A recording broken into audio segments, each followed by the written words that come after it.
The Lusitania is gone, sunk in 18 minutes on May 7, 1915, taking 1,198 lives with it. The world's reeling. Anger's high, especially in America, where those 128 lost citizens feel like a call to war. But here's where the story gets murky. Germany didn't just say, "Sorry, our mistake." They doubled down, claiming the Lusitania wasn't an innocent passenger ship. They said it was carrying weapons, making it a fair target in their eyes. That claim lit a fire, and it's been burning for over a century. Was the Lusitania hiding something? Was it sinking part of a bigger plan? Let's walk through the questions, the evidence, and the theories that still keep people talking. Start with Germany's side. Their U-boat captain, Walter Schwieger, reported firing one torpedo, but a second explosion rocked the ship, sinking it faster than anyone expected. Germany argued that explosion came from munitions, rifle cartridges, artillery shells, maybe even explosives, hidden in the Lusitania's cargo hold. They pointed to the ship's manifest, which listed small arms ammunition, a common cargo even for passenger liners. But was there more? Some historians say yes, pointing to later evidence. The Lusitania was carrying 4.2 million rifle rounds, 1,250 shrapnel shells, and other war materials. None of these were supposed to explode, but could they have? A coal dust fire or a spark from the torpedo might have set something off. The US and Britain denied anything illegal was on board, insisting the ship was a civilian vessel. Yet, declassified documents from the 1950s raised eyebrows. Britain's own records hint at military stores that weren't fully disclosed. Now, think about this. If the Lusitania was carrying war supplies, does that change the story? Germany said it made the ship a legitimate target under wartime rules. But targeting a liner with nearly 2,000 civilians, women, children, Americans, was a gamble. The backlash was massive, and Germany knew it would be. So why take the risk? That's where things get interesting. Some folks believe Britain might have wanted the Lusitania to be attacked. Yes, you heard that right. There's a theory that Britain's leaders, desperate to pull America into World War I, left the ship vulnerable on purpose. Winston Churchill, then First Lord of the Admiralty, wrote memos before the sinking about the value of American anger if a U-boat hit a passenger ship. He knew a tragedy like this could shift the war's tide. See it in your mind. Britain's Navy had cracked German codes. They knew U-boats were in the area, yet the Lusitania wasn't given a military escort. Captain Turner wasn't told about recent U-boat attacks nearby. The ship was even told to slow down, making it an easier target. Was this just bad luck, or something else? Some historians argue Britain's leaders saw the Lusitania as a pawn, a way to outrage America and bring them into the fight. There's no smoking gun, no proof Churchill or anyone planned it, but the ideas stuck around. It's worth noting Churchill later called the sinking a godsend for the Allies, which doesn't exactly quiet the speculation. Fast forward to modern times. Divers have explored the Lusitania's wreck, lying 300 feet deep off Ireland's coast.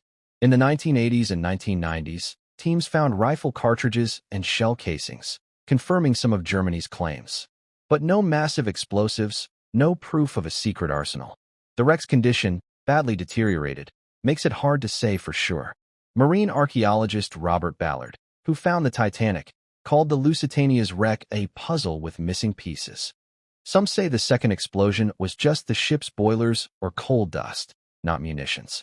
Others aren't convinced, pointing to classified British files still locked away. In 2014, divers found more ammunition, but nothing game-changing. The truth? It's still out there, buried in the wreck or in archives. Here's where we stand. The Lusitania likely carried some war materials, legal or not, but nothing that fully explains the second explosion.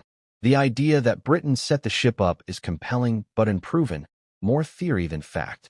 Historians like Diana Preston argue the sinking was a tragic mix of bad decisions and wartime desperation, not a grand conspiracy. Still, the questions keep us wondering. The Lusitania's story isn't just about a ship, it's about trust, war, and what people are willing to do when the stakes are high. We're not done yet. The Lusitania's legacy goes beyond these debates, shaping how we remember the past and think about war today. Stay with us as we wrap up this story and look at what it all means. But first, I want to hear from you in the comments. Was the Lusitania a civilian ship, or do you think it was a military target? Drop your thoughts below, because this debate's still alive. Let's keep going. The Lusitania story doesn't end with its sinking on May 7, 1915. The loss of 1,198 lives, men, women, children, sent ripples that reached far beyond that day. It changed the way nations thought about war, pushed the United States closer to joining World War I, and left a wound that's still felt today. Let's walk through the legacy of this tragedy, from the way it reshaped history to the lessons it holds for us now.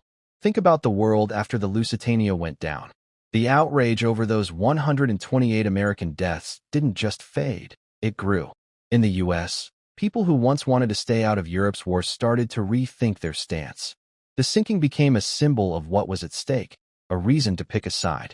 By 1917, when America finally joined World War I, historians pointed to the Lusitania as a turning point. It wasn't the only reason, but it was a big one. The tragedy showed the world that war at sea could be brutal, targeting civilians in ways no one expected. That realization led to new rules.